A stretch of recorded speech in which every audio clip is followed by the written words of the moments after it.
Ang tugatog ng buhay. Kabanata 1569.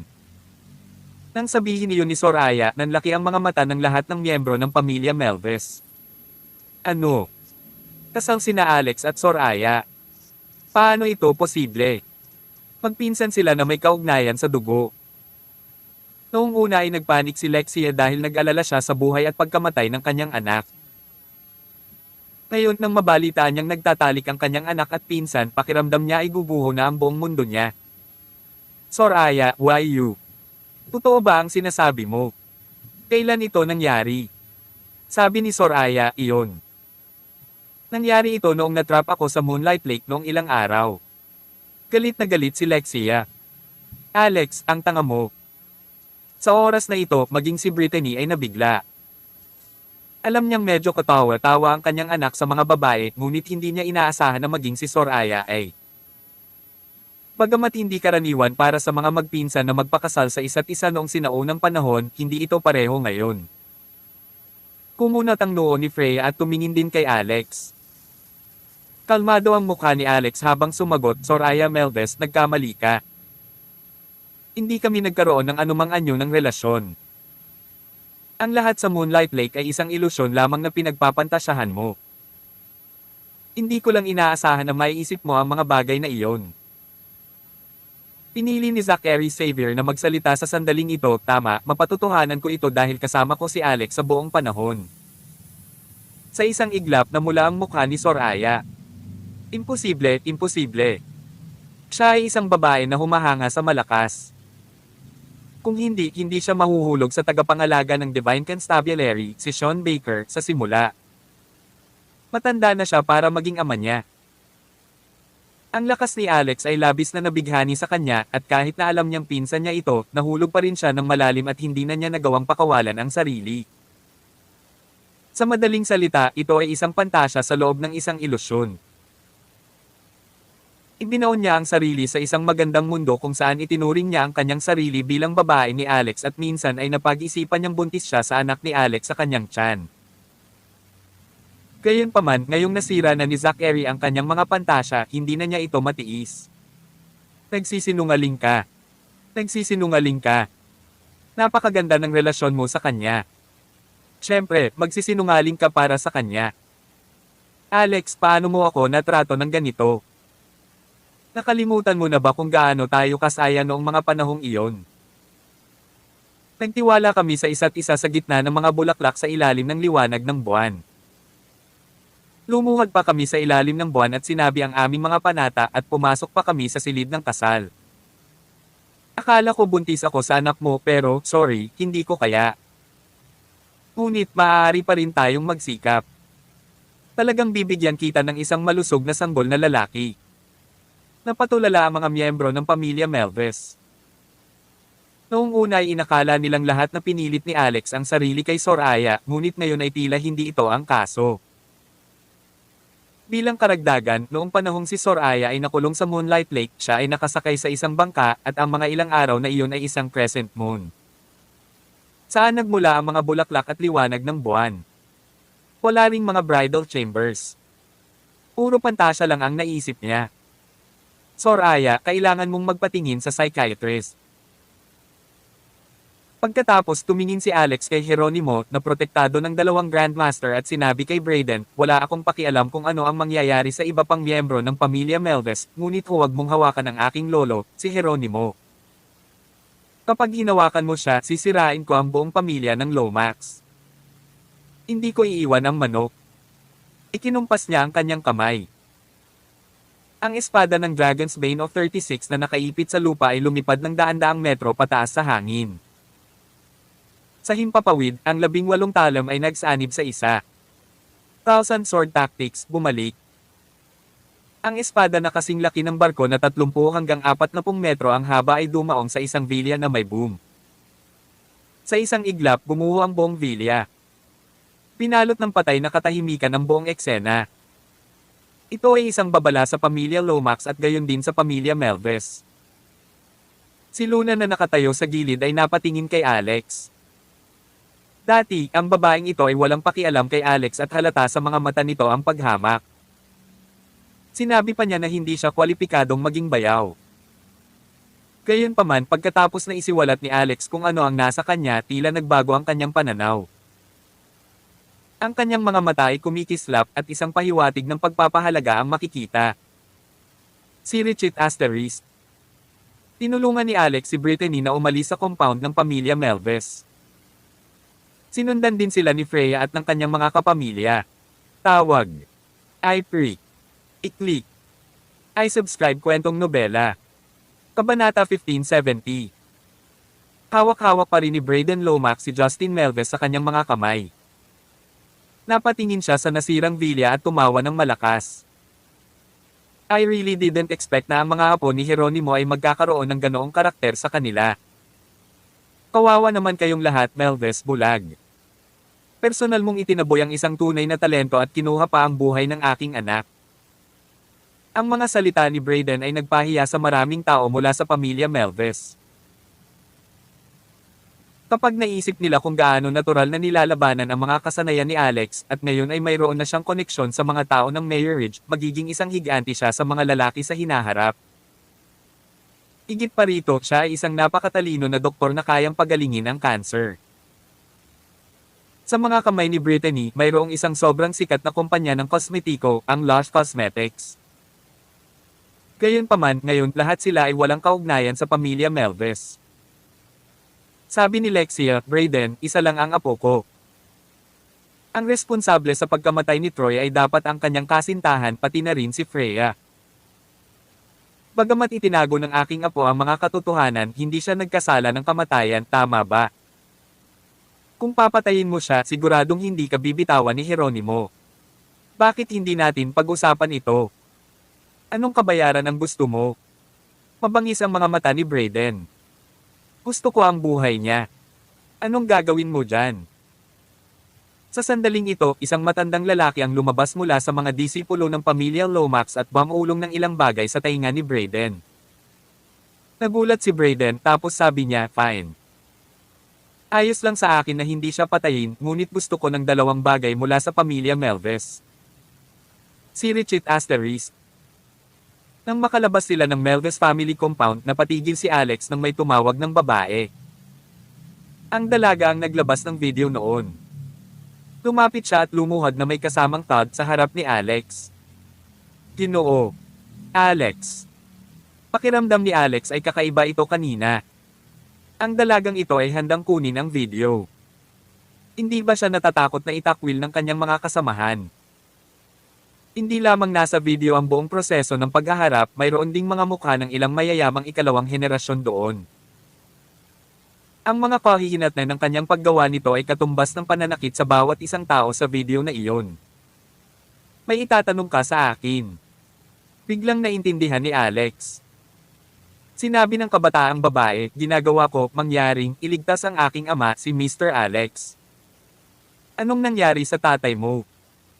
Kaka-check up lang ng tatay ko at nalaman niyang may cancer siya. Nabalitaan ko na mayroon kang napakahusay na medikal na kasanayan, Mr. Alex. At pinagaling mo pa si Uncle Nicholas na dumaranas ng advanced stages ng terminal cancer. Kaya kahit na ano nakikiusap ako na iligtas mo ang aking ama. Handa akong gawin ang anumang hilingin mo. Malamig na single ni Freya. Ikaw talaga ang opportunista. Niyuko pa ng babae ang ulo at humingi ng tawad. Tumama ang ulo niya sa lupa at pati ang noo niya ay dumudugo na. Kinawayan ni Alex ang kanyang kamay at sinabing, ayos lang. Inilabas mo ang video na itinuturing na nakatulong sa akin minsan. Naglabas siya ng rejuvenation pill at saka nag-iisip saglit bago kumuha ng kutsilyo at hiniwa ito sa kalahati. Ito ang huling tableta na iniinom niya sa kanya. Ibinigay niya ang kalahati nito sa dalaga. Ang kalahating ito ay sapat na upang iligtas ang buhay ng iyong ama.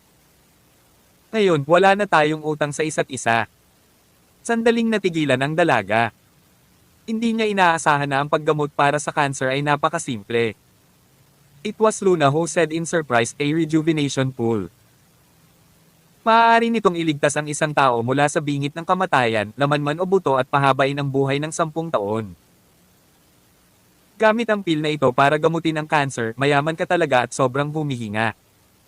Meron ka pa ba? Bigyan mo ako ng isa. Sabi ni Alex, ito na ang huli. Ibibigay ko sa iyo ang kalahati kung gayon. Kinuha ito ni Luna sa kasinulyapan ng kanyang pouch at sinabing, I will not take it for nothing. Kunin ang anting-anting na ito bilang kapalit. Kinuha niya ang isang piraso ng anting-anting at inihampas sa noo ni Alex. Whoosh! Sa isang iglap naramdaman ni Alex na may nakagapos sa kanyang katawan. Hindi siya makagalaw kahit isang pulgada. Ang maliit na anting-anting ay may napakalakas na binding spell dito. Nadurog ang puso ni Alex. Wala siyang naramdamang negatibong emosyon sa Luna na ito at naramdaman niyang kahit medyo masama ang babaeng ito, maganda siya pero matinik siya. Ang espiritual na kapangyarihan ni Alex ay tumaas ng husto at malapit na niyang putulin ang mga gapos sa pamamagitan ng puwersa. Pagkatapos tinanggal ni Luna ang anting-anting at sinabing may matingkad ng ngiti, huwag kang mataranta, hinahayaan lang kitang subukan ang kapangyarihan nitong anting-anting. Kung hindi, natatakot akong sabihin mong sinasamantala kita. Ito ay tinatawag na Divine Feather Talisman at maaari itong gamitin ng 3 beses. Isang beses ko lang nagamit sa iyo at may 2 beses pa. Sapat ba ito bilang kabayaran para sa kalahati ng pampabata na tableta? Napatulala si Alex. Isang anting-anting na 3 beses lamang magagamit at ginamit niya ito ng 1 beses ng direkta sa kanyang noo. Siya ba ay isang gastusin? Kabanata 1571. Si Brittany ay nasugatan at si Alex ay nagplano noong una na maghanap ng isang hotel upang pansamantalang manatili isang gabi at bumalik sa California sa susunod na araw. Ang California ang kanilang base camp. Naroon ang manugang ng pamilya, mga Diyosa at lahat ng iba pa. Gayunpaman, sinabi ni Martini, bakit ka mananatili sa isang hotel? Punta ka na lang sa bahay ko. Alex, nabalitaan ko sa anak ko na hindi mo lang pinagaling ang sakit niya, na iligtas mo pa ang buhay niya. Ang iyong kabaitan sa aking pamilya ay nakatambak na kasing laki ng bundok. Bilang kanyang ina, hindi pa ako nakakapagpasalamat sa iyo ng maayos. Tara na, tayo na. Nagkataon lang na medyo walang laman ang bahay kamakailan at kaming mag-ina ay medyo malungkot. Nang walang sinabi pa pagkatapos noon, hinawakan niya ang kamay ni Brittany at naglakad pasulong. Sa ilalim ng pag-aalaga ni Alex, naging mas bata nang hindi bababa sa 10 taon ang Brittany sa panahong ito at mukhang bata pa. Gayunpaman, kumpara kay Martini, namutla siya sa paghahambing. Parang fairy exist talaga ang babae. Si Martini ay mukhang kasing edad lamang ng kanyang anak. Sa kalagitnaan, hindi napigilan ni Alexa na tanungin si Freya, siya ba talaga ang kapanganakan mong ina? Siyempre, sabi ni Freya. Hindi ba tayo magkamukha? Binigyan siya ni Alex ng awkward na ngiti at sinabing, kayo nga pero parang magkapatid. Kung hindi ko lang alam, iisipin ko na siya ang nakababatang kapatid mo. Pinaningkitan siya ni Freya at sinabing, sinusubukan mo bang sabihin na matanda na ako? Hindi iyon. Hindi ko lang akalain na napakabata ng nanay mo. Ang mga tao mula sa Exorcist Dragons ay karaniwang mukhang bata at kahit na tayo ay tumanda, pinananatili pa rin natin ang parehong hitsura. Banal na si *E. Natigilan si Alex. Masyadong makapangyarihan ang bloodline na ito at natural na ipinanganak para maging kabataan magpakailanman. Gayunpaman, sinabi ni Freya sa mahinang boses, hindi naman talaga ganoon. Tumatanda pa rin tayo at may kinalaman ito sa lakas ng ating bloodline. Kung mas malakas ang bloodline, mas bata ka. Kapag naabot mo na ang isang sapat na gulang at ang iyong kapangyarihan ay nawala, pagkatapos ay talagang tumanda ka. Ito ay magiging eksakto kung ang iyong cultivation base ay tinanggal. Humihingal si Alex bilang pagsang-ayon at tumango. Tapos sinulyapan niya si Luna. Pakiramdam niya ay hindi talaga magkamukha ang magkapatid. Kung si Freya ay may espiritual na enerhiya sa paligid niya dahil isa siya sa mga Exorcist Dragon, pakiramdam ni Luna ay napuno siya ng aura ng masasamang espiritu. Ang kapatid mo. Iba talaga sa iyo. Hindi ba siya bahagi ng Exorcist Dragons? Bago pa makasagot si Freya ay biglang nasa harapan niya si Luna. Bakit? Interesado ka ba sa akin? Hindi mo kailangang magtanong sa kapatid ko. Kung gusto mong malaman, pwede mo akong tanungin ng diretso. Ubo, nakipag-chat lang ako sa kapatid mo. Inquiring into my privacy, is that called a casual chat?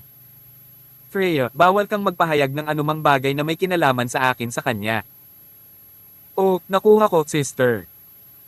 Tila mataas ang paggalang at paghanga ni Freya sa kanyang kapatid na si Luna.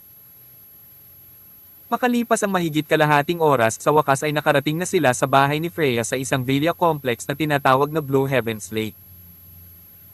Si Alex ay hindi masyadong pamilyar sa Alaska, ngunit narinig niya ang pangalang Blue Heavens Lake.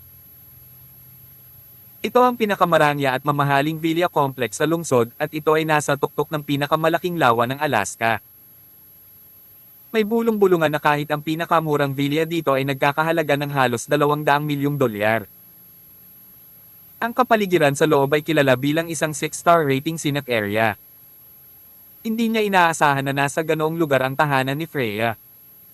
Ang mas ikinagulat niya, number 1 pala ang villa niya.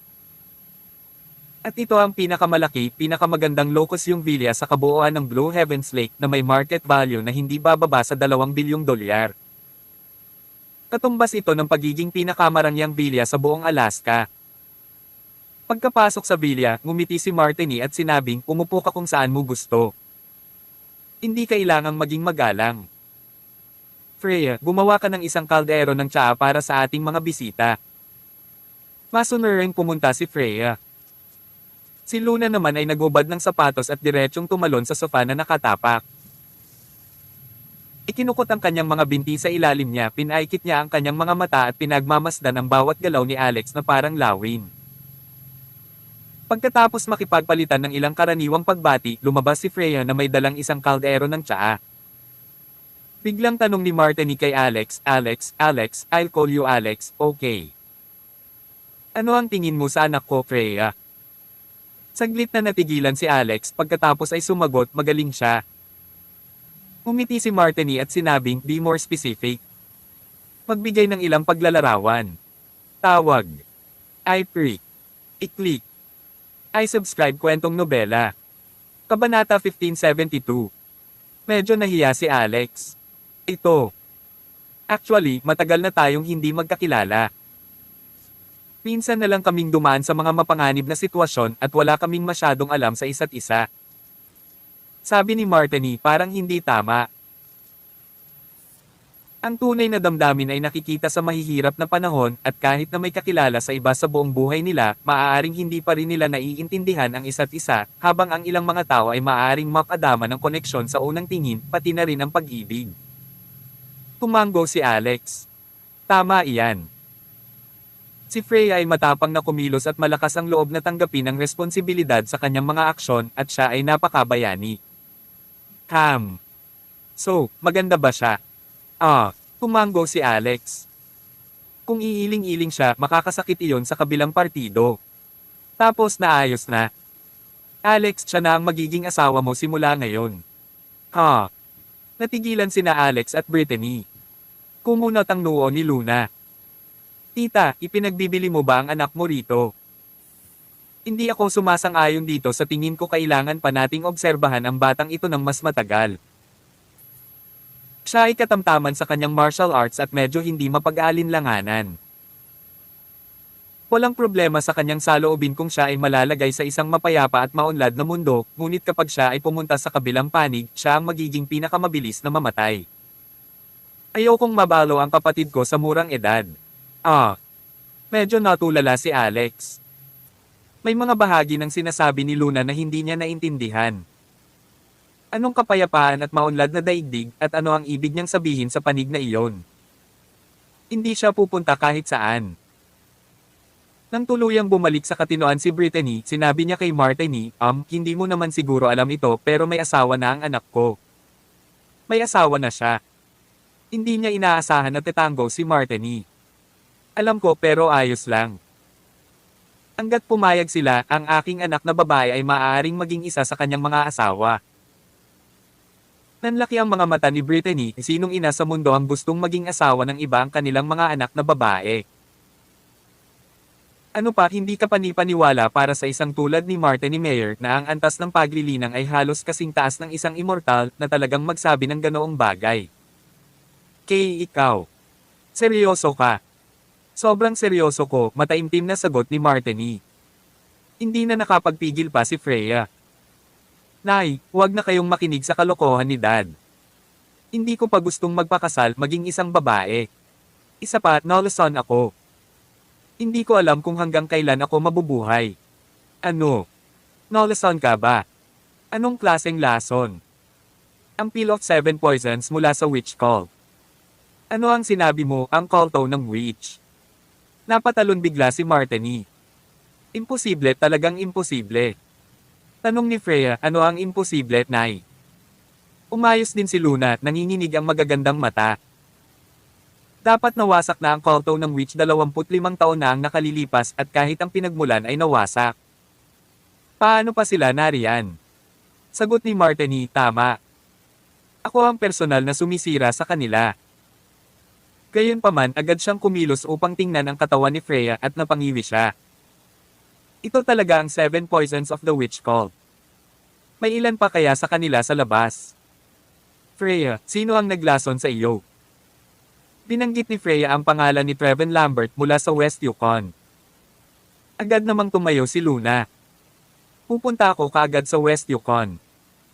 Ate, patay na si Trevin, nagmamadaling sabi ni Freya. Natuwa si Alex sa pagbabago ng topic na binitawan ni Freya. Kahit na si Freya ay isang long-legged beauty, hindi siya naglakas loob na pukawin siya. Sapat na ang mga babaeng nakapaligid sa kanya, higit pa, ang stress ay maaaring magbigay sa kanya ng kidney failure. Pagsisimula niya kaya ko siyang gamutin sa lason pero ang isa sa mga materyales na ginamit para sa gamot ay medyo mahirap hanapin. Iniling ko na sa aking lolo na gamitin ang mga mapagkukunan ng Divine Constabulary para maghanap at 2 araw na ang nakalipas mula noon. Wala pa rin silang nahahanap.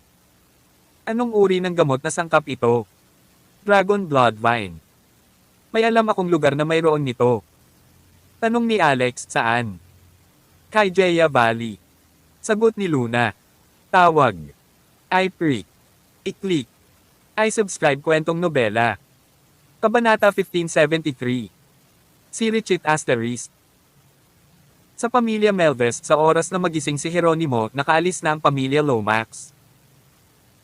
Maging ang mga panauhin na dumalo sa piging, ni isa ay walang nanatili. Bukod sa wasak na patio, iilan lamang ang nag-iisang inapo ng pamilya Melves pati na rin ang ilang mahahalagang pinuno ng Divine Constabulary na nasa paligid pa rin gaya ni Zachary. Ang lahat ng iba pang mga manunood ay nagtakbuhan ng maaga. Alam ng lahat na sa sandaling magising si Jeronimo, magagalit na siya.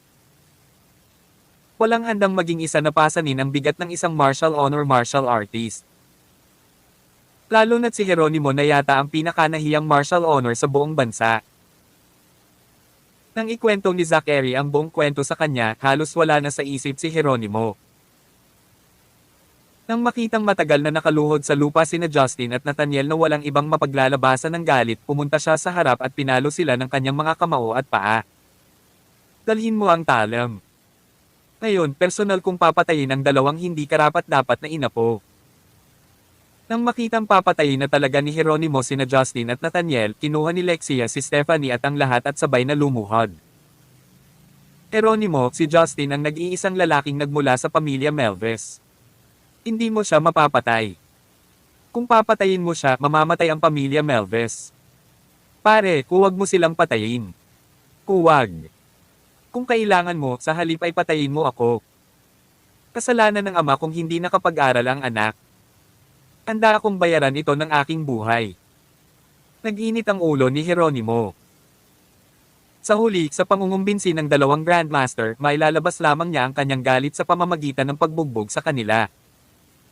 Bakit payag si Brayden na palayain ang 2 halimaw na ito? Ayon sa kanyang nalalaman tungkol kay Brayden, hindi sana papayag ang lalaki na iligtas sina Justin at Nathaniel. Sumagot si Zachary, nagkasundo sila sa 2 bagay kapalit ng kanilang buhay. Natigilan si Jeronimo. Ano iyon? Napatigil si Zachary sa pagsasalita. Si Lance ang sumagot ng I it. It was the Kirin Jade and the ancient gold blade. Boom! Tarat-tarat. Sinampal at sinipa ni Jeronimo si Lance na nagpalipad sa himpapawid. Galit niyang sinabi, sino iyon? Sino ang gumawa ng kapalit ng dalawang kayamanan para sa buhay ng dalawang halimaw na ito? Alam mo ba na iyon ang mga pamana ng pamilya Melves? Ang ugat ng pamilya Melves. Ako iyon. Sabi ni Lexia. Kung gusto mong pumatay ng tao, patayin mo ako. Gagawin ko ang lahat ng responsibilidad. Inilabas ni Jeronimo ang kanyang kamay. Gayunpaman, naisample lang niya ito sa lupa. Pagkatapos galit siyang umalis sa tirahan ni Melves at tumawag Alex para itanong kung nasaan siya. Kasalukuyang kumakain si Alex kasama ang pamilya Mayer, tinatalakay kung paano sila pupunta sa Hygeia Valley. Napakahiwaga ng Hygeia Valley at minsan na niyang narinig na pinag-usapan ito ni Sky. Bukod sa mga taong mula sa Hygeia Valley, walang sino man ang pinayagang pumasok. Ayaw talagang pumunta doon ni Alex. Inamin niyo ni Luna at sinabing pupunta siya ng mag-isa, ngunit sa huli, sa pasukan ng Hygeia Valley, isang tao lang na may mahusay na kasanayan sa medikal ang kinakailangan upang makapasok. Hindi siya makakapasok mag-isa. Ang implikasyon sa likod noon ay kailangang sumama si Alex. Sa sandaling ito, dumating ang tawag ni Jeronimo. Lolo, ayos lang kami ng nanay ko. Huwag kang mag-alala. Hindi, sabihin mo kung nasaan ka ngayon. Kailangan kitang makita ng sarili kong mga mata. Ang pamilya Melves ay ang iyong pamilya at ako pa rin ang patriarch ng pamilyang ito. Kung gagawin kitang patriarch, tingnan natin kung may manggahas na magsabi ng kahit ano. Ang saloobin ni Jeronimo ay nagpainit sa puso ni Alex. Wala siyang pakialam sa ibang tao mula sa pamilya Melves. Gayunpaman, si Jeronimo ay tapat at nagmamalasakit sa kanyang mag-ina. Hindi bale ang pagiging patriarch, ang pangalan ng pamilya ko ay Rockefeller at ako ang patriarch ng pamilyang Rockefeller. Nasa Blue Heavens Lake no. Isang villa kami ngayon, lolo. Hindi nagtagal, dumating si Jeronimo. Tawag. I pre. I-click. I subscribe kwentong nobela. Kabanata 1574. Batay sa kung gaano siya kabilas nakarating doon, tiyak na tumakbo si Jeronimo dito. Ang traffic jam sa Alaska ay 3 beses na mas malala kaysa sa California at tanging isang martial honor martial artist na tulad niya ang makakarating sa lugar na ito mula sa Melves residence sa loob lamang ng 10 minuto. Magandang anak, mabuting apo. President Melves, tiwala ako na naging maayos ka mula noong huli tayong nagkita. Umupo si Martini sa dulo ng mesa, nakatingin kay Jeronimo na may malawak na ngiti sa lugar. Napaka-blessed mo. Natigilan si Jeronimo. Nanlaki ang mga mata niya habang nakatitig sa babae. Lady Martini. Di bakit ka nandito? Narinig niya noon na may dumating na mga taga Mayor Ridge at alam niyang si Martini iyon, ngunit hindi niya inaasahan na makikita niya itong kumakain sa iisang mesa ng kanyang apo, nakikipag-usap at nagtatawanan habang kasama ito. Sa isip niya, hindi si Martini Mayor ang mabait na uri. Ito ang aking tahanan, sagot ni Martini. Ang piging ng pamilya Melves ay may minahan ngayon at sigurado akong kakain ka pa. Bakit hindi ka umupo at kumain sa amin? Si Jeronimo ay nalulula pa rin sa pabor na ipinakita sa kanya ng isang superior at medyo mabagal siyang mag-react bago niya sinabing, kung gayon, maraming salamat, Lady Martini. Mapagpakumbaba kung tinatanggap ang iyong paanyaya. Nilagyan nila ng pagkain ang sarili nila. Gusto pa rin ni Jeronimo na tumira sina Alex at Brittany sa Melves Manor. Tay, hindi na kami babalik sa Melves Manor, sabi ni Brittany. Yung iba, ayaw sa amin ng mag-ina at hindi kami magiging komportable na manirahan doon. Nangako akong dito ako magdamag sa bahay ni Sister Martini at bukas ay babalik tayo sa California. Babalik ka kagad. Umiti si Alex at sinabing, Lolo, kung gusto mong makita ang aking ina, maaari kang pumunta sa Rockefeller Manor. Maaari ko ring pinuhin ang ilang mga table tasks na maaari mong inumin upang mabilis mong mapabuti ang iyong antas ng paglilinang at magsikap na makapasok sa kaharian ng Marshal Saint sa lalong madaling panahon. Maaari pa ba akong gumawa ng isang pambihirang tagumpay sa Marshal Saint? Hindi naman ganoon kahirap, di ba? Inilabas ni Alex ang pain na may malawak na ngiti. Tiwala ako na magagawa mong maging isang Marshal Saint sa loob ng 3 taon. Kung ang isang Marshal Saint ang nangangasiwa sa lahat ng bagay sa bahay, makakapagpahinga siya ng husto. Kinuha ni Jeronimo ang paint ngunit sinabi niya, mabuti kung nakatira ako sa California at lahat, ngunit ang punong tanggapan ng Divine Constabulary ay nasa Alaska. Hindi ako papayag maliban kung pumayag kang kunin ang Divine Constabulary at maging presidente. Nagkataon lang na magsisimula na ang ranking battle ng Divine Constabulary. Sa iyong lakas magiging kasing dali ng paglalakad sa parke para makuha ang posisyon. Bago pa makapagsalita si Alex, biglang sumabad si Martini, hindi pwedeng si Alex ang maging presidente ng Divine Constabulary. Agad na binalik ni Jeronimo, bakit hindi? Ang posisyon ng presidente ng Divine Constabulary ay puno ng iba't ibang uri ng nakakapagod na gawain. Ang pagpunta doon ay makakasama lamang sa pag-unlad ni Alex. Walang anumang benepisyo. Pulse asterisk T. Sumambulat ang init ng ulo ni Jeronimo nang walang babala. Ang ating Divine Constabulary ay isa ng nangungunang departamento sa buong bansa at nasa tuktok na ng mundo. Sa mga tuntunin ng kapangyarihan at katayuan, ito ay higit sa mga ordinaryong departamento. Tinatawag pa ba itong nakakaapekto sa kanya? Pag-unlad. Pagkatapos magsalita ay nagulat siya na parang ngayon lang niya napagtanto na ang kaharap niya ay si Martini. Sa isang iglap nagkaroon siya ng kawili-wiling ekspresyon. Hindi nagalit si Martini nang sabihin niyang ang Divine Constabulary ay hindi ang tunay na ubod ng awtoridad at kapangyarihan. At saka paano kung si Alex ang maging ganap na pinuno ng bansa? Ang kapangyarihan ng isang mortal ay wala sa harap ng ganap na lakas. Hindi kumbinsido si Jeronimo. Maaari bang ihambing ang lakas ng isang individual sa kagamitan ng estado? Si Luna na nasa tabi niya ay nagsabi, iyon ay dahil maikli ang iyong paningin at hindi mo alam kung gaano kalayo ang maaaring maabot ng lakas ng isang individual. Maaari mong maramdaman na ang pag-abot sa kaharian ng Marshal Saint ay ang iyong panghabang buhay na hangarin, ngunit hindi mo alam na ang ilang mga tao ay natural na ipinanganak bilang isang Marshal Saint at may mga kaharian na mas mataas pa doon. Maaaring sirain ng isang tao ang mga bundok at ilog sa isang suntok at gumamit ng isang daliri upang sirain ang isang bansa. Narinig mo na ba ang ganitong uri ng kapangyarihan noon? Napatulala si Jeronimo sa kanyang narinig. Iyan. Hindi ba't isa lamang iyon? Mapait na tumawa si Martini at umiling. President Melves, may mga bagay na paniniwalaan mo lang kapag nakita mo na ito ng sarili mong mga mata. Naaalala mo ba si Commander Jade Benmore na lumipas sa mundo 20 taon na ang nakalilipas? Sandaling natigilan si Jeronimo. Paano niya makakalimutan iyon? Sa taong iyon, hindi niya nakayanan ang kahit isang suntok mula sa kanyang mga kamay. Gayunpaman, nawala si Jade pagkatapos noon.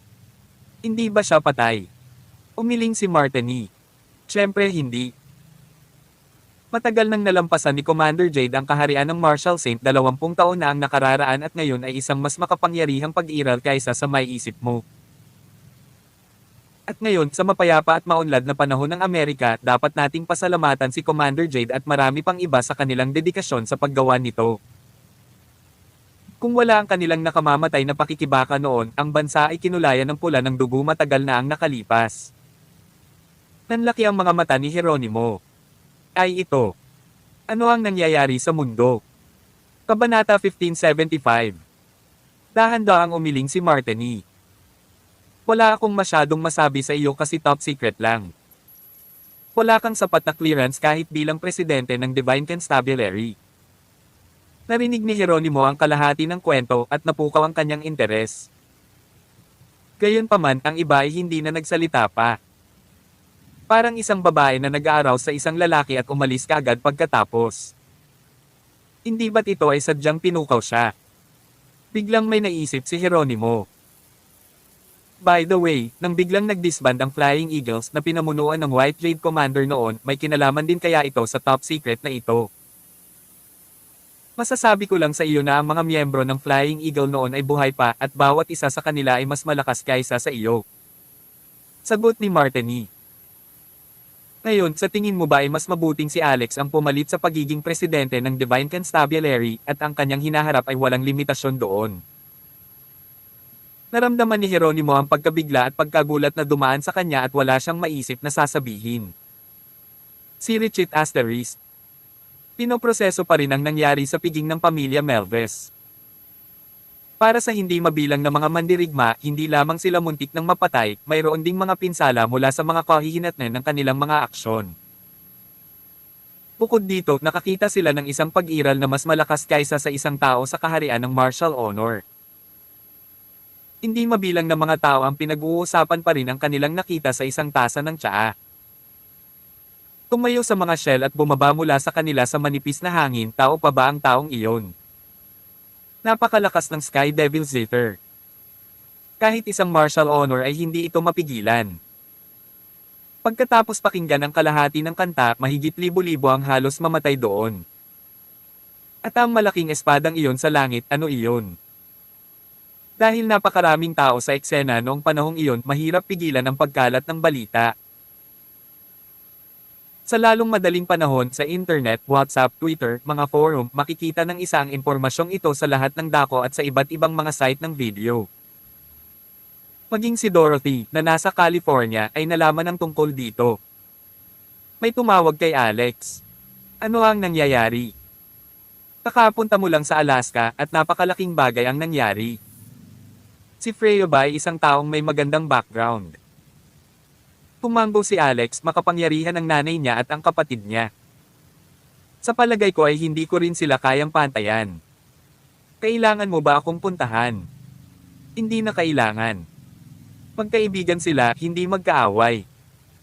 Iniling din nila sa akin na i-detoxify si Freya. Nakangiting sabi ni Alex.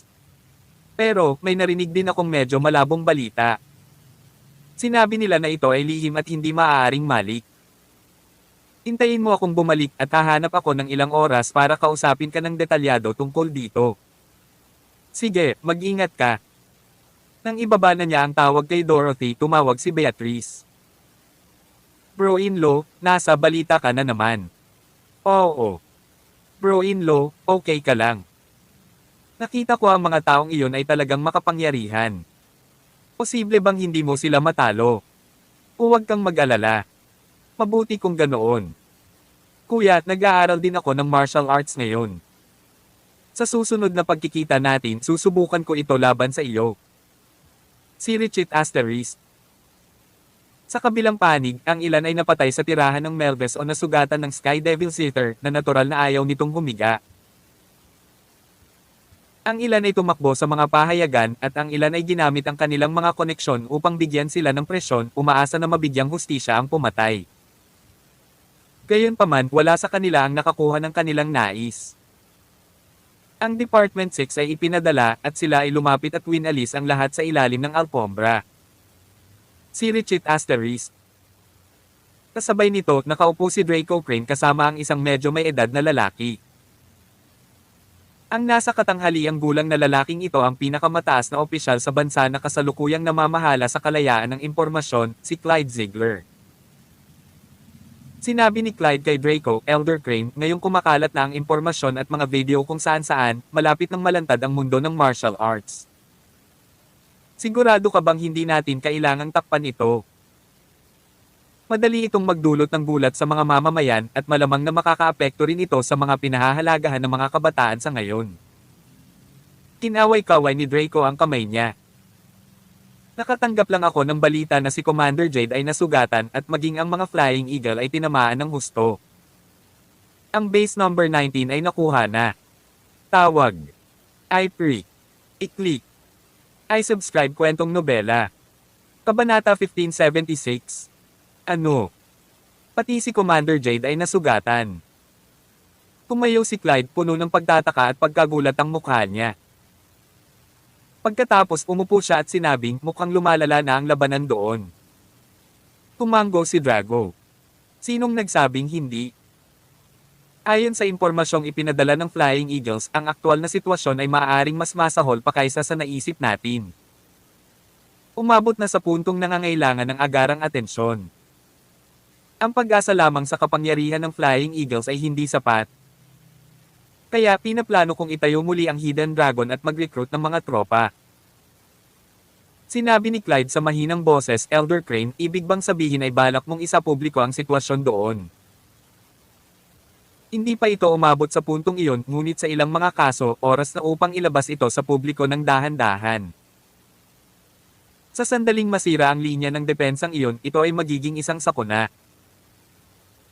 Kailangan nating magkaroon ng mas malalakas na user para tumayo at bumuo ng bakal na pader para sa lungsod.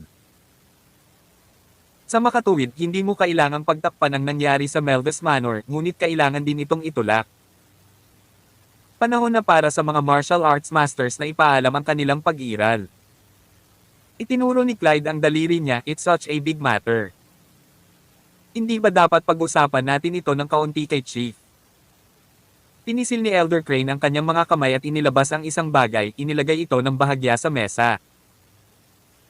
Sinulyapan ito ni Clyde pagkatapos ay napabulalas, isang malaking utos ng pagpapakilos. Tumango si Draco bilang sagot. Iyon ang gusto ni Chief. Tumango si Clyde. Naiintindihan ko. Si Richard Asterisk. At kaya ang paksa sa labanan sa Melvis Mansion, hindi lamang ito tinakmen ng mga nakatataas, ngunit may mga taong nagdagdag din ng gatong sa sunog sa bagay na ito upang itulak ito sa publiko. Palaki na lang ng palaki ang apoy. Anong uri ng pag-iral ang mga mandirigma? Ilang level ba? At ano ang pagkakaiba? Ang mga Grandmaster ay hindi dapat alipustahin o ang nang insulto sa kanila ay dapat mamatay. Gaano kitakot ang isang Grandmaster? Martial Honor, Martial Saint, anong uri ng napakalakas na pag-iral sila? Ano ang pribilehiyo ng pagiging isang Grandmaster? Ang lahat ng uri ng mga katanungan ay lumitaw, at sa una, sila ay lumitaw sa mas maliliit na platform at ang hindi kilalang online na social media ng iba't ibang mga blogger at iba pa. Pagkatapos ng iba't ibang pagbabahagi ng mga paksa sa maraming tao, nakakuha ito ng mas maraming publisidad at sumabog. Ang maliliit na paksang ito na nagpasikat ng kaalaman sa martial art ay dahan-daang umakyat sa tuktok ng mga headline at sinakop ang lahat ng nangungunang paghahanap. Kahit na maraming mga kumpanya ng entertainment ang nahanap na madaling bumili ng mga hit sa paghahanap sa internet upang ilagay ang kanilang mga artist sa mga nangungunang paghahanap ay ganap na nablock sa paggawa nito. Ang pinakasikat at mahahalagang celebrity ay maaari lamang kumuha ng ika-8 pwesto sa mainit na paghahanap sa internet ngayon. Ang ilang mga balita sa entertainment sa seksyon nito ay nagsimula na ring maabutan ng impormasyon mula sa mundo ng martial arts. Napansin agad ng ilang mas matalas at may kamalayan na mga mamamahayag ang pagbabago sa direksyon kung paano kumakalat ang impormasyon.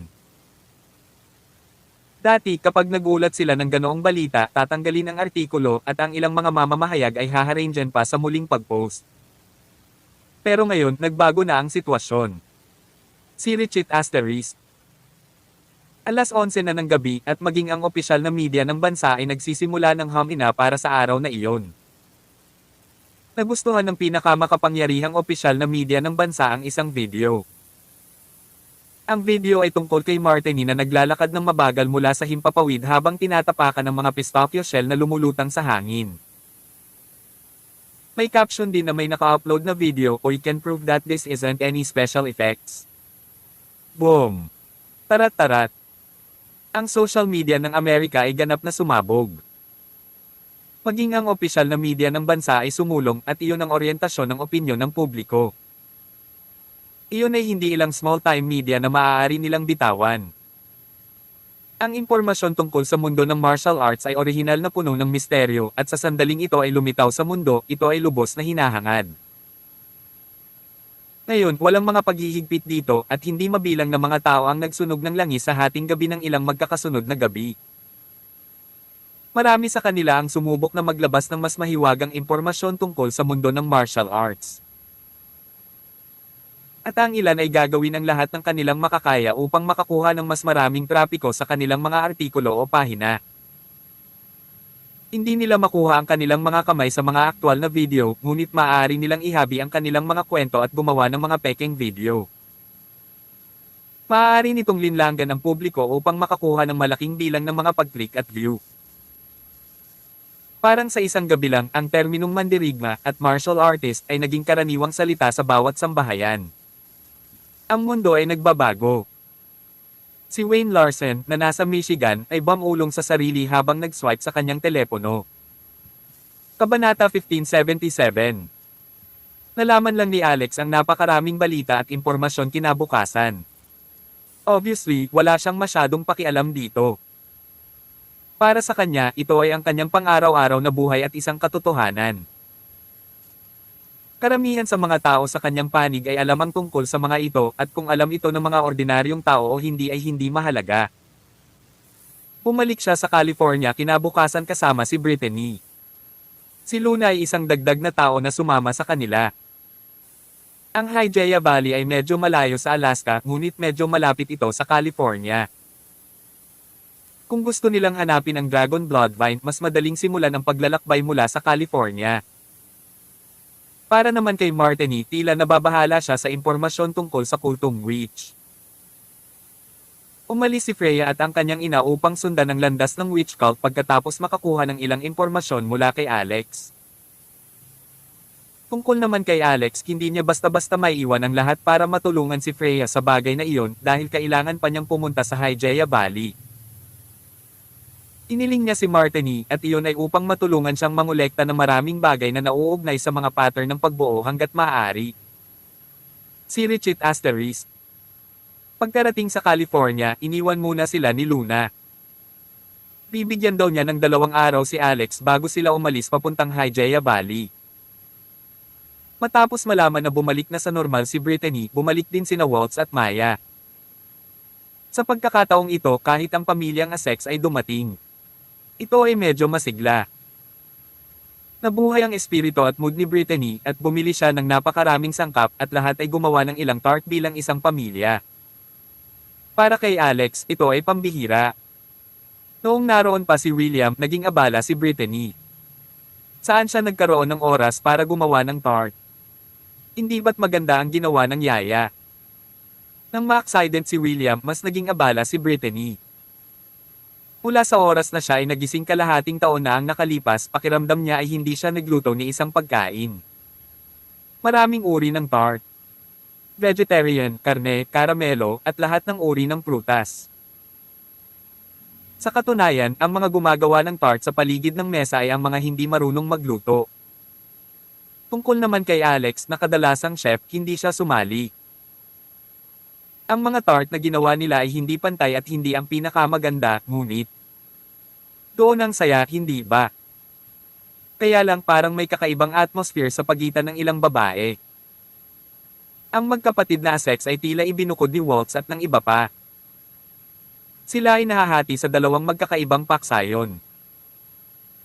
Marahil sa mata ni Waltz at ng iba pa, si Dorothy ay hindi isang magandang kapareha para kay Alex dahil siya ay isang ordinaryong tao at ang dalawa ay nagmula sa magkaibang mundo.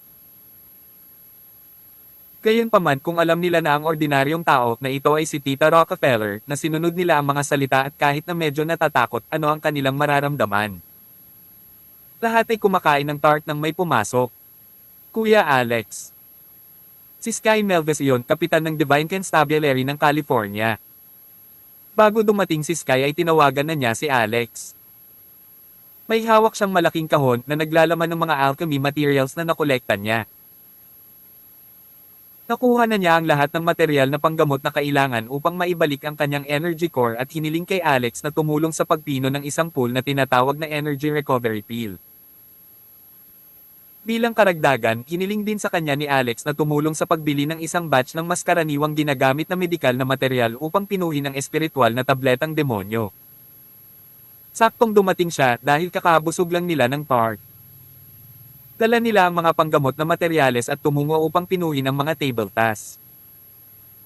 Ang alchemy furnace na nasa basement ng villa ay binawi na ni Alex. Maaaring ayusin ng energy recovery pill ang mga nasirang core ng enerhiya. Sa mga tuntunin ng grado, ang pill na ito ay itinuturing na pangalawang grado. Ang unang baitang ang pinakamababa habang ang ikasyam na baitang ang pinakamataas. Sa makatuwid, hindi naging mahirap na pinuhin ang ganitong uri ng tableta. Madalaisay ni Alex ang pill na ito bago pa man niya makita ang kanyang divine eye at bago pa man niya malinang ang kanyang espiritual na kamalayan. Ngayon sa tulong ng dalawang kakayahan na ito, naging mas madali itong pinuhin. Pino niya pinagsama, pinalapot, at hinati ang tableta ng sabay-sabay. Nagdala si Sky ng ilang materyales at sapat na ang dami nito para makagawa ng 3 furnace na puno ng energy recovery pill. Siyempre, ito rin ang kahilingan ni Alex. Ayon sa mga alituntunin ng alchemy sa mundo ng paglilinang, 3 beses ang mga materyales na kinakailangan upang makagawa ng isang pogen ng mga table task. Sa madaling salita, kung may humiling sa isang alchemist na tumulong sa pagpino ng isang tableta, kailangan nilang bigyan ang alchemist ng 3 beses ng dami ng mga materyales na gagamitin dahil walang garantiya na ang alchemist ay magiging 100% matagumpay. Sa kabaligtaran, ang pagpino ng mga table task ay may mataas na rate ng pagkabigo. 50% rate ng tagumpay ay ang pamantayan. Tawag. I-pre. I-click. I-subscribe kwentong nobela. Kabanata 1578. Sabi ng ilan, dahil 50% ang success rate, hindi ba dapat sapat na ang paghahanda ng 2 beses? Bakit 3? Ang huling bahagi ay, syempre, ang gantimpala para sa alchemist. Sa makatuwid, sa paglipas ng panahon, ang matagumpay na mga master ng alchemy ay hindi kailanman nagkukulang sa pera at lahat sila ay mayaman. Gayunpaman, ang problema ay ang industriya ng alchemy ay kakaunti at 99% ng mga alchemy apprentice ay titigil bago maging ganap na kwalipikado. Lahat dahil sa kahirapan. Ang pagpino ng mga table task sa alchemy ay hindi kasing simple ng pagsasama-sama ng mga panggamot na materyales, pagpapakulo nito ng kaunti, at paggawa ng ganoong paraan. Ito ay isang komplikado at maislan na proseso na nangangailangan ng alchemist na maglagay ng maraming pagsisikap at pagsusumikap, at hindi mabilang ng mga eksperimento at pagkabigo upang makamit ito.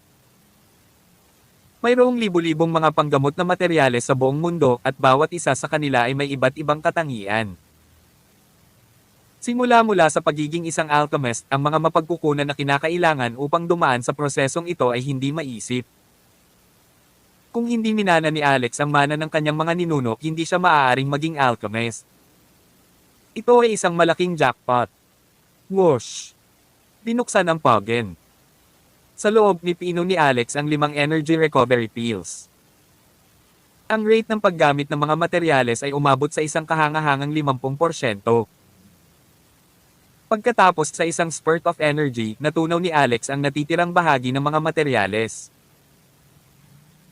Kung walang dedikadong storage device upang panatilihin ang mga materyales, ang mga nakapagpapagaling na katangian ng mga materyales ay unti-unting mawawala ang epekto nito sa paglipas ng panahon.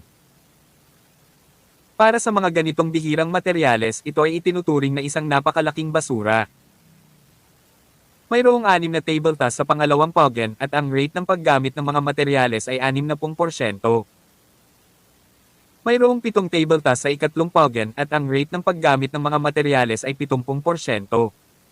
Natigilan si Alex. Masyadong kahanga-hanga ang rate ng paggamit. Dati, nakakagawa lang siya ng isang tableta kada furnace at halos 10% lang ang utilization rate. Ito. Ang bonus ng pagkakaroon ng Divine Eyes. Gamit ang Divine Eyes, kitang-kita ko ang iba't ibang sitwasyon sa loob ng furnace mismo at nakokontrol ko ang init ng tumpak at iyon ang susi sa tagumpay. Kasabay nito, napansin din niya ang isa sa mga hurno na may nawawalang stand. Habang dinadalisay niya ang mga pildores sa loob nito, nakikita niya ang mga galaw ng pormasayon sa loob, nagtitipon at sumisipsip ng mga espiritu. Isang ideya ang pumasok sa kanyang isipan, isang uri ng kaliwanagan. Spirit Gathering Array. Ngayon, ang mga lungsod ay nagiging mas at mas moderno. Ang mga espiritual na enerhiya ay lumiliit din at nang siya ay bumaba sa libingan ni Caesar, napagtanto niya na ang dami ng espiritual na enerhiya doon ay higit pa kaysa sa kung ano ang matatagpuan sa mga lungsod. Ang paghinga sa libingan ay parang humihinga ng 10 sa labas ng mundo, at dahil dito, ang pagtaas ng kanyang cultivation base ay din 10 beses na higit pa. Kung mag-set up siya ng spirit gathering array sa bahay para tipunin ang lahat ng espiritual na enerhiya sa malapit, hindi ba ito magiging isang sagradong lugar? May isang bundok sa likod ng Rockefeller Manor. Sa kabilang bahagi ng bundok ay Moonlight Lake. Ito ay isang bagay na magagawa. Lalong nasasabik si Alex habang iniisip niya ito at gusto niyang subukang iset up agad ang formation. Gayunpaman, mabilis niyang naisip. Hindi, ang formation na kailangan niyang gawin ay mangangailangan ng maraming materyales at isang formation board. Ang formation board ay isang uri ng mystical tool at ang formation pattern ay iuukit sa mga espiritual na bagay tulad ng spiritual jade, mga bato, kahoy na gagamitin para paganahin ang formation. Gayunpaman, wala siyang maraming magagandang jade sa kanyang kamay ngayon. Ang mga espiritual na bato ay mas pambihira. Espiritual na kahoy. Ang tanging espiritual na kahoy na nakita niya noong huling pagkakataon ay ang sinaunang thunderclap wood na nilamon ng chaos bead. Ang bagay na ito ay maaari lamang niyang itabi sa ngayon. Sumunod, hinugot niya ang demonyong core na hinukay niya noon mula sa hellfish at sinimulan itong ipares sa mga panggamot na materyales na nasa kamay upang gawing isang spiritual demon peel. Ang spiritual demon peel ay isang 4th grade peel na kapareho ng level ng rejuvenating peel. Ito ay mas mahirap kaysa sa pagpino ng isang energy recovery peel at ito ang unang pagkakataon na ginawa niya ito. Sa pagkakataong ito, tumagal ng buong 8 oras upang matagumpay na mapino ang tableta sa furnace. Kung tungkol sa natitirang ilang mga demonyong core, ayaw na niyang pinuhin pa. Siya ay pagod. Paglabas ni Alex, madaling araw na. Pagkaharap niya ay nabangga niya si Winifred na tuwang-tuwa na sumisigaw. Tatay, tatay. Ang isda. Wala na ang isda at lumalangoy mula sa itlog. Kabanata 1579. Isda. Natigilan si Alex. Ang hellfish ba ang tinutukoy mo? Tuwang-tuwa na ikanaway ni Winifred ang kanyang maliliit na kamay at sinabing, oo, oo, oo. Hellfish, ito ay tinatawag na hellfish. Daddy, napaka-cute ng hellfish. Maaari ko bang pakainin ito? Inipon ni Alex si Winifred sa kanyang mga bisig. Halika, tingnan natin. Ang itlog ng isda na kinuha niya mula sa libingan ni Cesar ay nasa yungib sa ilalim ng lawa. Pagkabalik, inilagay ni Alex ang itlog sa lawa sa bahay. Sa totoo lang, wala siyang pag-asa na buhay pa ito. Ang mga ganitong uri ng mga bihirang species sa pangkalahatan ay napaka-partikular sa kapaligiran na kanilang kinaroroonan, at ang lawa sa bahay ni Alex ay napakakaraniwan, ang uri kung saan ang isang tao ay mag-aalaga ng gold-piced carps, at iba pa. Hindi nagtagal, nakarating sila sa pond. Noon nalaman ni Alex na marami ng tao sa paligid ng lawa. Nandoon din sina Holly, Waltz at Maya. Pinagmamasdan lang nila ang maliit na lalaki na kakapisalang mula sa shell nito. Senior, tingnan mo. Napisa na ang hellfish. Napakalaki nito. Ganyan talaga. Ang hellfish ay may malaki at malakas na anyo kasing laki ng isang 3 kilo na karpa kahit na ito ay ipinanganak pa lamang. Saan man ito lumangoy, ang ibang mga isda ay tumatakas mula rito. Nag-e-enjoy ito sa ginagawa nito, parang laro ang paghabol sa iba pang isda. Gayunpaman, parang hindi rin nilayo ng hellfish na kainin ang iba pang isda. Sa oras na ito, nang makalapit si Alex, biglang tumalsik ang hellfish. Splash! Sumabog ito mula sa tubig. Wow! Ay, tumalon ito. At napakataas. Ulalas ng ilang tao. Ang mahalagang punto ay tumalon ito mula sa tubig at diretso kay Alex. Umagalpak ng tawa si Waltz.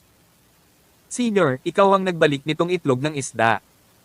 Baka tinatrato ka nito na parang tatay nito. Pagkatapos binabati kita, nanganak ka ng isang isda. Ibibigay ko ang mahalagang responsibilidad na ito sa iyo, sabi ni Alex. Humalaklak si Holly at sinabing, Sister Waltz, maaari kang manganak ng fishbowl para kay kuya pagdating ng panahon. Inabot ni Waltz para kurutin ang mga pisngi ni Holly. Koy ngayon, hindi ako mangitlog. Tumagilid din si Maya para magbiro. Konting Waltz kung ayaw mong bigyan siya ng ilang mga itlog hindi ka magugustuhan ni nanay. Napahiya na lang si Waltz dahil doon.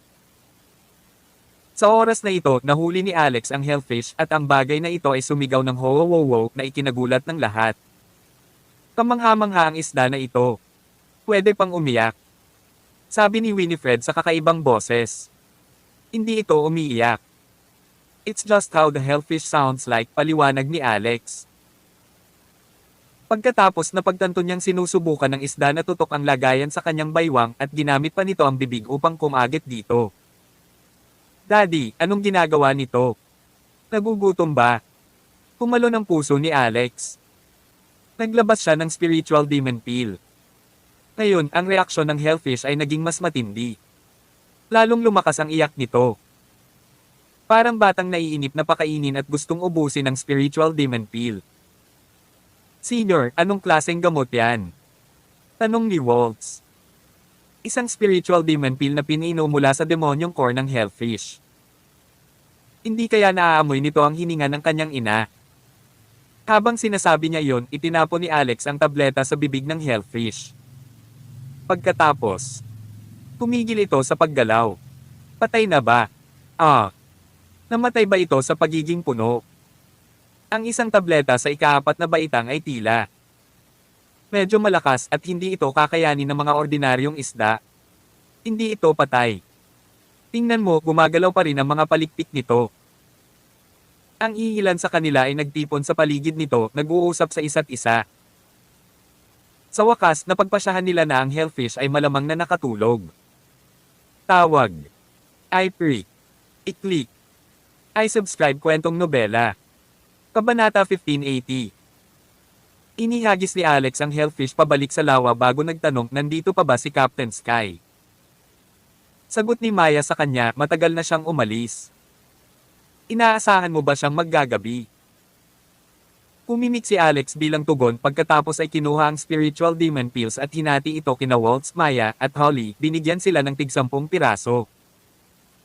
Ang mga tabletang ito ay 10 beses na mas malakas kaysa sa blood energy pill.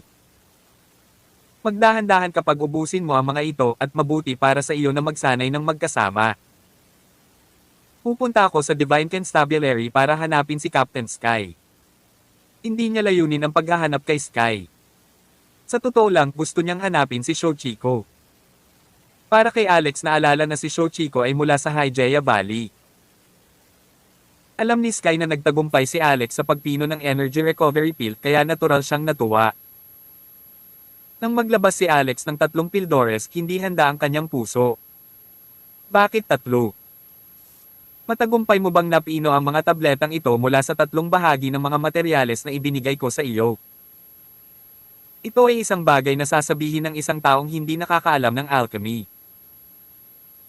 Ginamit ni Alex ang mga materyales na ibinigay sa kanya ni Sky para pinuhin ang 18 energy recovery pills at ang pagkuha ng 3 sa kabuoang halaga ay isang maliit na bagay lamang. Malinaw na itinago ni Alex ang karamihan sa mga ito dahil sa kasakiman, ngunit natatanggap din niya ang isang malaking pagpapahalaga para dito. Ito ang dahilan kung bakit kahangahangang maging isang alchemist master.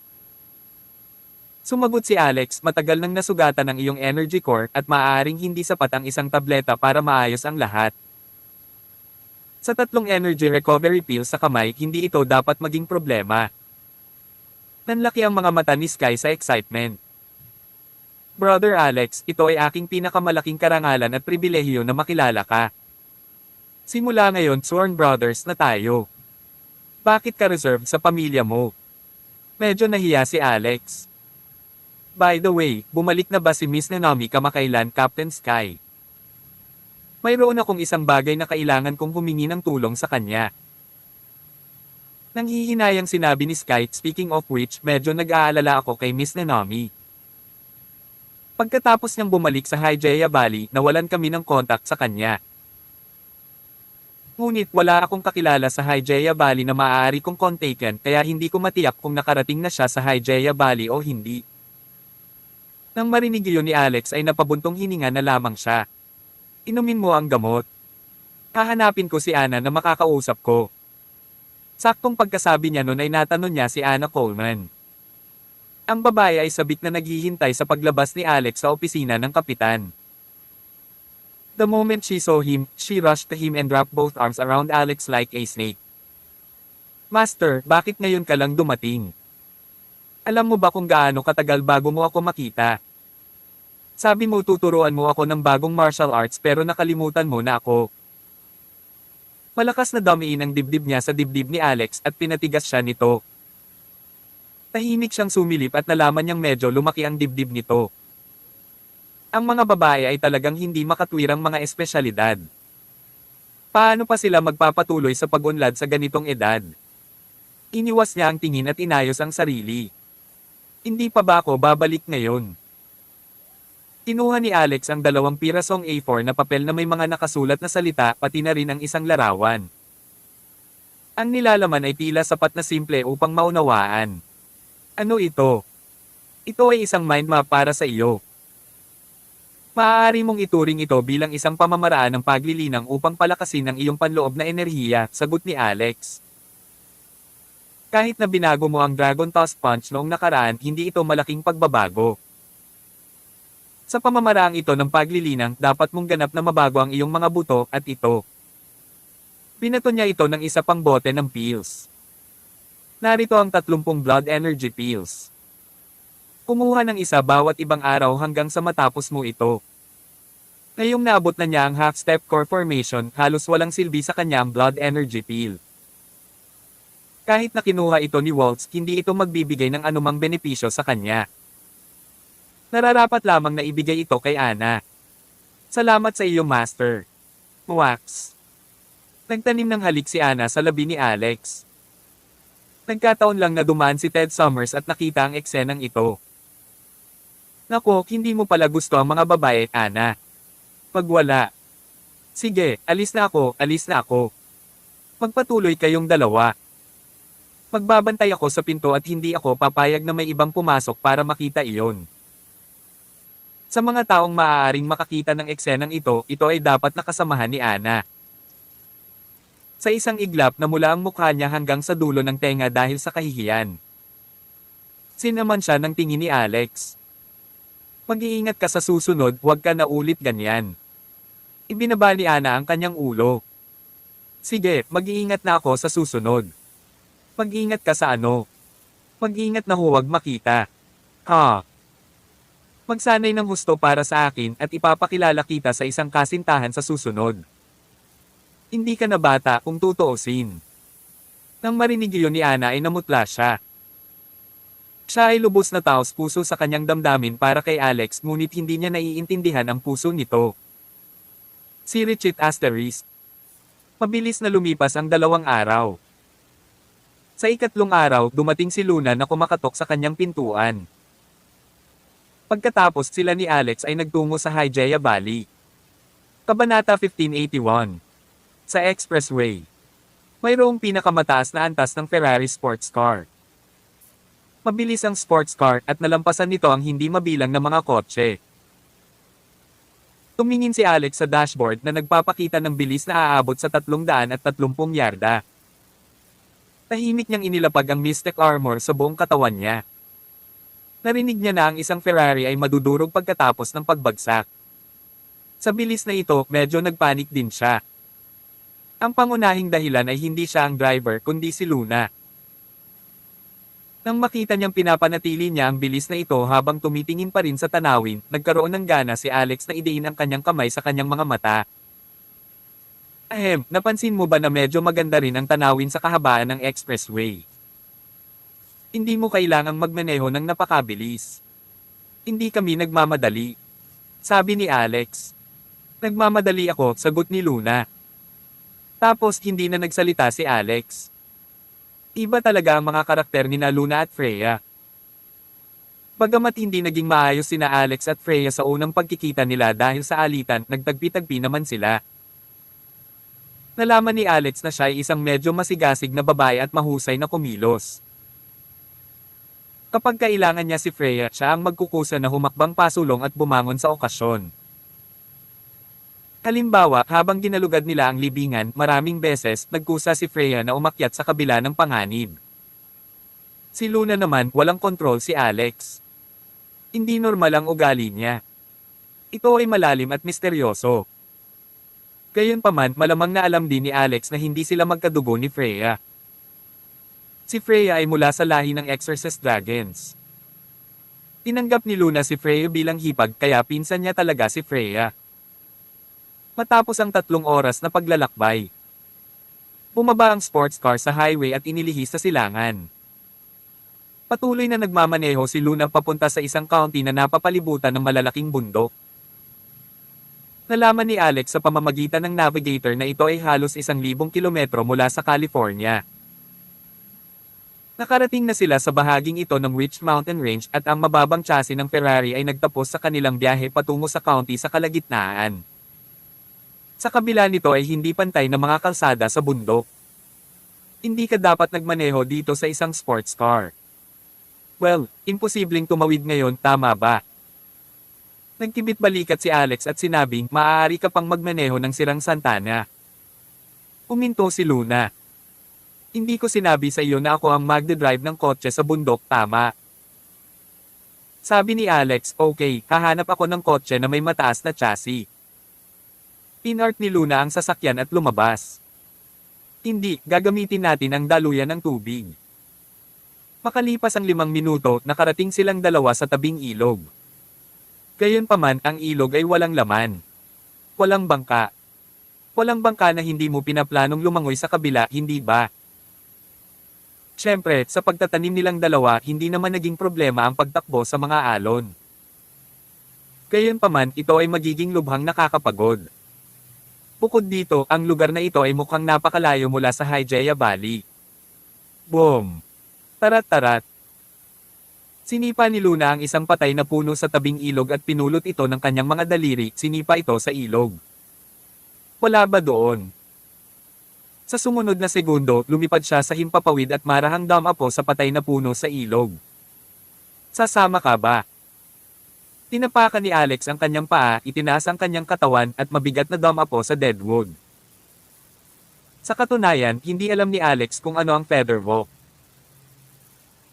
Ang maging katulad ni Martini na natapakan ng shell ng melon ay imposible para sa kanya, kaya niyang tumakbo sa ibabaw ng tubig dahil umasa siya sa bilis pagkatapos ng pagbubuhos ng kidlat.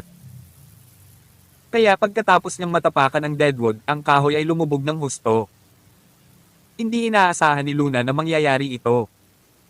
Nakalubog ang magkabilang paa niya sa tubig at gamulong ang kahoy. Nagmamadali siyang tumalon at tumalon pabalik sa dalampasigan para hindi mahulog sa tubig. Ganyan ka ba katanga?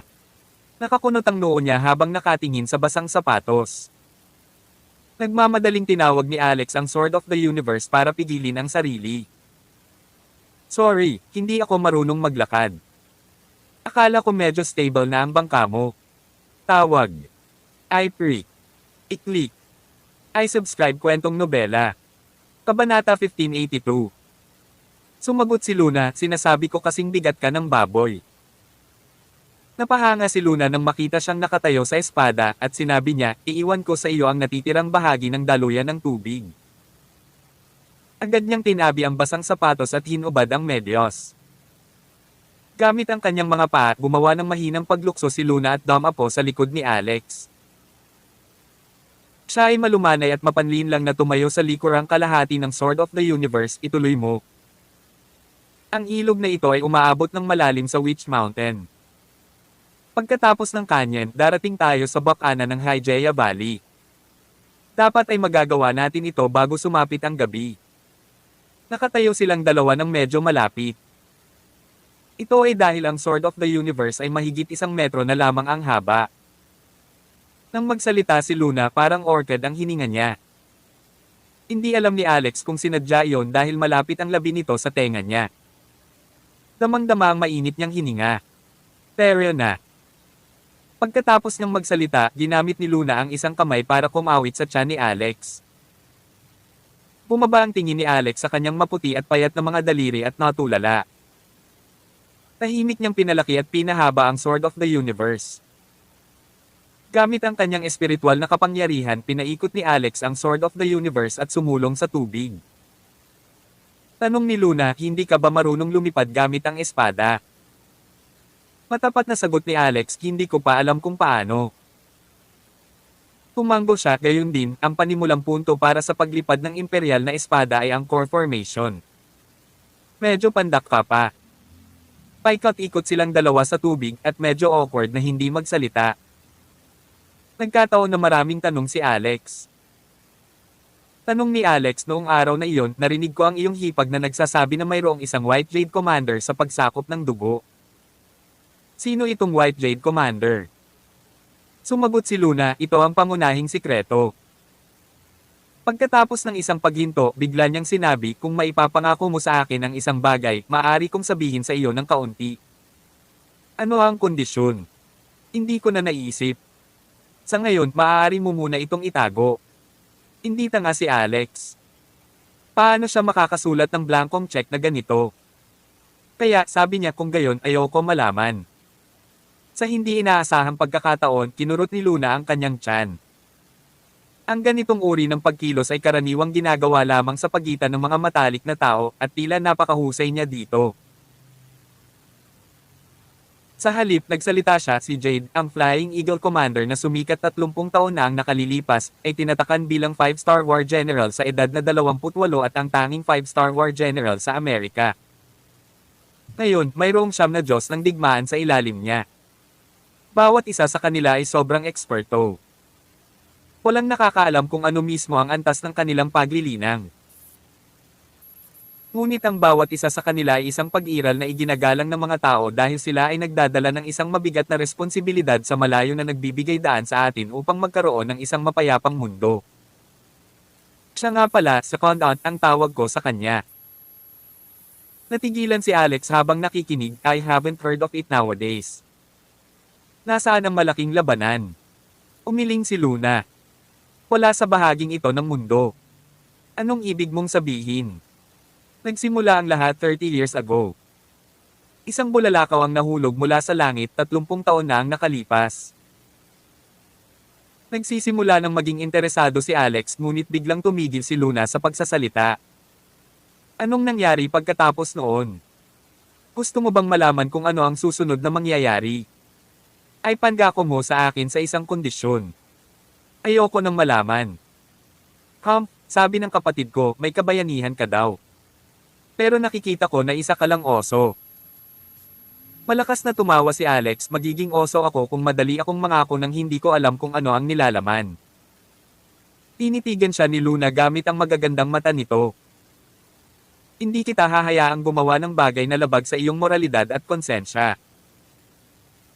Bukod dito, ang pinakalihim na ito ay maaaring may kinalaman sa kinaroroonan ng iyong ama. Sa ganitong paraan, tutuperin mo ba ang iyong pangako? Agad naging solemne si Alex. Seryoso ka dyan? Sumagot si Luna, hindi ako makikinabang sa anumang paraan kung magsisinungaling ako sa iyo. Okay, nangako ako. Ang high five ay isang alyansa. Kung hindi mo tutuperin ang iyong salita, ikaw ay magiging isang beteng.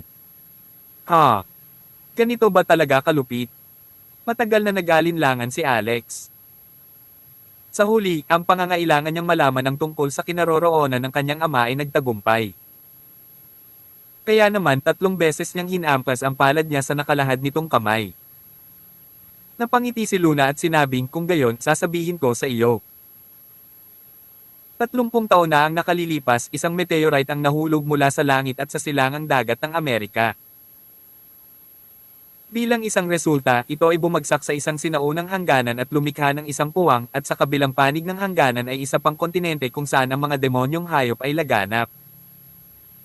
Sinusubukan nilang sumugod sa hangganan at makarating sa mabituing kalangitan nating ito. Nakanganga si Alex. Maging ang Sword of the Universe ay tahimik at hindi gumagalaw. Kabanata 1583. Ibang kontinente. Ano ang ibig sabihin nito? Bueno, sa totoo lang, hindi ako masyadong malinaw tungkol dito. Siguro ito ay isang maliit na universo, isang lugar na tinataka ng makapangyarihan. Ngunit ang sabi-sabi ay mayroong maraming espasyo sa loob na malawak at walang hangganan. Siyempre, bukod sa mga panganib, mayroon ding mga pagkakataon. Ang lugar na iyon ay may saganang espiritual na enerhiya na maaaring pumatay ng mga hayop at demonyo. Lahat ng uri ng mga mapagkukunan ng dugo at laman ay magagamit kaya mabilis na umunlad ang pagtatanim ng mga commander ng puting jade. Nagtagal si Alex bago niya unti-unting natunaw ang balitang ito.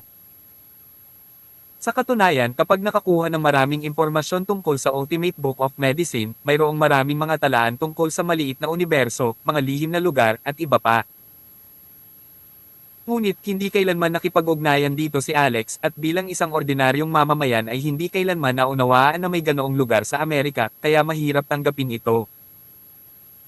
Patuloy niyang tanong, so, ano ang kinalaman nito sa kinaroroonan ng tatay ko? Sinasabi mo bang pumasok ang tatay ko sa sinaunang hangganang iyon? Tumango si Luna. Ang mga mata ni Alex ay dumidilim at hindi nakatuon habang iniisip niya ang posibilidad na ito. Hindi naniniwala si Alex na malalaman ni Luna ang tungkol sa teleportation formation sa nicho ni Caesar dahil hindi alam ni Freya ang teleportation formation. Ang pagbuo ba ng teleportasyon ay haantong sa isang espasyo sa loob ng hangganang iyon. Masasabi lamang ng isa na ito ay posible. Posible rin na pumunta siya sa ibang hindi kilalang universo. May isa pa akong sikreto. Gusto mo bang malaman? Sabi ulit ni Luna. Natigilan si Alex. Isa pang sikreto. Ano ang tungkol sa oras na ito? Tumawa si Luna. Tungkol din ito sa tatay mo. Crap. Don't tell me may isa pang kondisyon. Naging mas matalino ka. Okay, promise. Inilahad ni Luna ang kanyang kamay. Sampal, sampal, sampal. 3 beses na hinampas ni Alex ang palad niya. Umadjejek si Luna. Nakilala ko na ang tatay mo dati. Napatalon si Alex at biglang inikot ang katawan. Talaga? Saan? Halos magkabanggaan silang dalawa nang ipihit ni Alex ang kanyang katawan. Idiniin ni Luna ang isang kamay sa dibdib ni Alex. Anong gusto mo ngayon? Napakalapit mo sa akin. Ang kanyang mga mata ay punong ng pakiramdam ng mapaglaro at isang pahiwatig ng isang ngiti tulad ng isang USA na tumatalon. Pakiramdam ni Alex ay nakuryente siya sa kanyang mga mata. Siya. Hindi ako tinutukso, tama ba? Saan mo nakita ang tatay ko? Nagmamadali siyang umatras at ang Sword of the Universe ay kasing laki na ng panel ng pinto. Tumingin si Luna sa kanyang mga paa at naging mas mapaglaro ang kanyang ekspresyon. Ginoo. Rockefeller, pwede pala lumaki ang espada mo.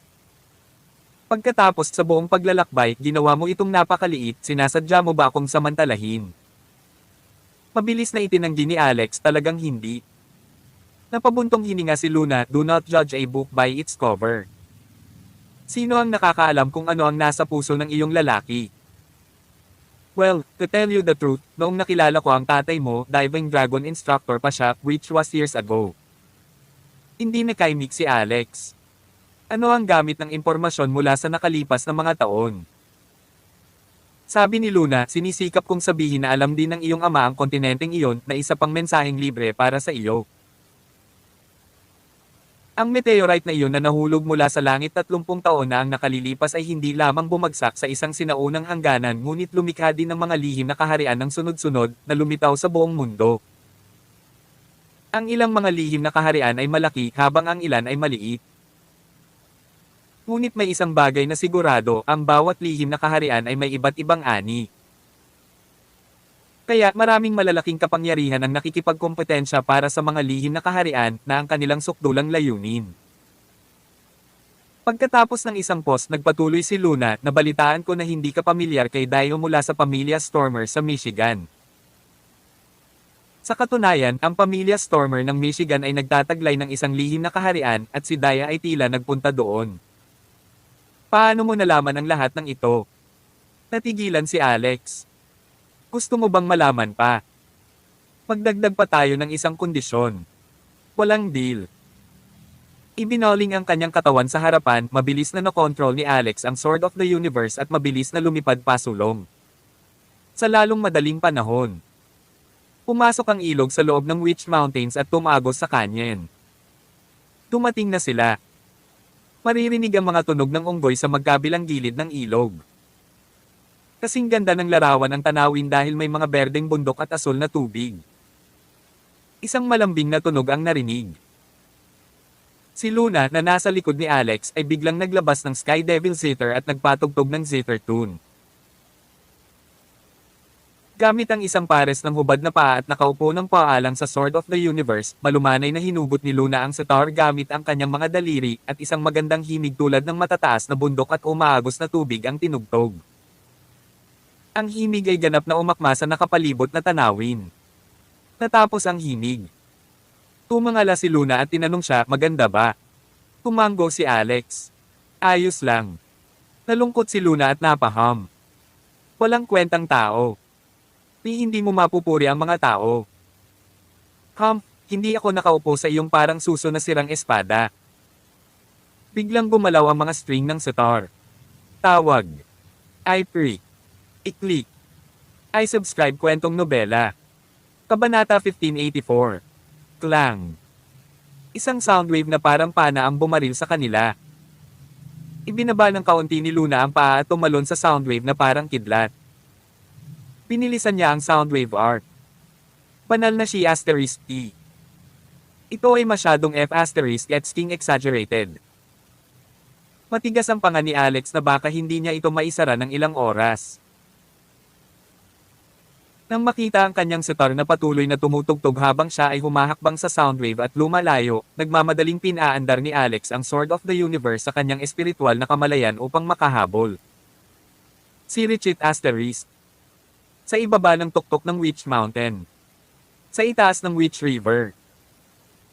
Ang isang marangyang pinalamutian na bangka sa tubig ay umusad ng dahan-dahan. Gayunpaman, hindi ito tahimik sa bangka ng kasiyahan. Sampal. Isang sampal ang dumapo sa mukha ng isang babae at ang babae ay agad na natamba sa lupa na may dugong lumabas sa sulok ng kanyang bibig. Kung nandito si Alex, makikilala niya ito. Ang babae ay walang iba kundi si Shochiko. Na umalis sa Divine Constabulary at bumalik sa Hygeia Valley ngunit hindi na bumalik sa pleasure boat. Ang salarin naman ay isang babaeng may masamang mukha na puno ng pangungutya. B asterisk, how dare you seduce kuya? Hindi mo ba alam ang status mo? Bakit hindi mo tingnan ang sarili mo sa salamin? Karapat-dapat ka ba kay kuya? Tinakpan ni Shochiko ang kanyang mukha na may mga luha sa kanyang mga mata na nakaramdam ng hinanakit. Third senior, mali ang pagkakaintindi mo. Hindi ko ginawa. Sampal. Isa pang mabigat na sampal. How dare you squabble? Sa tingin mo ba bulag ako? Nakita ko ng sarili kong mga mata kagabi. Lumabas si kuya sa kwarto mo. Ikaw walang hiya cell asterisk E. Ayaw mo pa ring aminin. Speaking of this, lalong nagalit ang babae. Kumuha siya ng leather whip at marahas na hinampas ito sa ulo at mukha ni Shochiko. Si Shochiko ay isang doktor na walang kasanayan sa martial arts. Sa pagkakataong ito, talagang nagdusa siya dahil ang kanyang mukha at katawan ay nataman at napuno ng mga bahid ng dugo. Nakahiga siya sa lupa at hindi na makabangon. May grupo ng mga lalaki at babae sa tabi nila. Gayunpaman, walang tumayo para kay Shochiko. Sa halip, pinuri nila ang pangatlong nakatatanda sa pambubugbog sa kanya. Ang mga mata ni Shochiko ay lumuluha at ang kanyang mukha ay puno ng dugo, maging ang mga sugat ay lumitaw at siya ay mukhang pumangit. Ang ikatlong senior ay nagtanong sino bang kapatid na naruroon ang interesado sa B asterisk na ito sa harap nating lahat. Agad namang bumangon ang isang lalaki. Na may masamang ngiti sa kanyang mukha, sinabi niya, dahil nasa mood si third senior, handa akong mag-ambag. Ang swerte mo. Sige lang. Sa sobrang takot ni Shochiko ay napasigaw siya, huwag kang lalapit. Huwag kang lalapit. Kung alam ni kuya, hindi kanya bibitawan. Pinapalaki mo pa si kuya. Basag, basag, basag. 3 litigo pa at nahati ang balat ni Shochiko. Napasigaw siya sa sobrang sakit. Inubad ng lalaki ang kanyang damit at agad na sumugod sa kanya. Ginamit ni Shochiko ang kanyang huling lakas at tumalon sa bintana ng pleasure boat papunta sa ilog. Splash! Ang gilid ng ilog na ito ay mabilis at agad siyang nawala. Kabulin mo. Gusto ko siyang makita, patay o buhay. Hindi siya dapat pahintulutang makitang buhay si kuya. Si Richit Asterisk. Swish. Napakabilis ni Alex nang mag-isa siya sa kanyang espada. Nasa likod pa rin niya si Luna. Sa oras na ito, gumawa siya ng isang sprint at dumaan sa isang bagay sa tabi niya. Pagkaraan ng ilang daang metro, naramdaman niyang may mali at tumalikod. May tao pala sa tubig. Isang grabbing gesture ang ginawa niya sa hangin. Pagkatapos ay kinuha ni Alex ang tao mula sa tubig at tiningnan ng mabuti. Natigilan siya. Miss Nenami. Till then.